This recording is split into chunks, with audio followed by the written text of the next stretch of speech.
रत्नागिरीमध्ये महायुतीच्या जागा वाटपावरून वादाची शक्यता आहे। 32 पैकी 13 जागांसाठी आता भाजपाचा आग्रह आहे अशी माहिती सूत्रांकडून समोर येते। नगराध्यक्ष पदावरही भाजप दावा करणार अशी माहिती सूत्रांकडून समोर येते। रत्नागिरी नगर परिषद शिवसेनेचे 24 नगरसेवक मंत्री उदय सामंत यांचा रत्नागिरी शहर हा बालेकिल्ला आहे।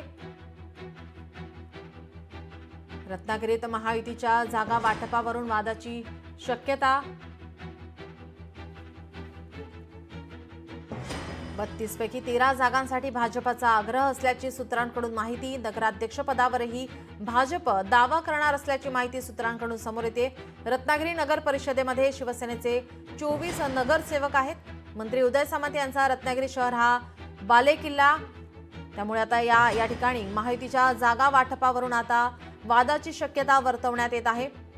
भाजपचा आग्रह, त्याचप्रमाणे या ठिकाणी शिवसेनेचे नेते मंत्री उदय सामंत यांचा हा रत्नागिरी शहर बालेकिल्ला।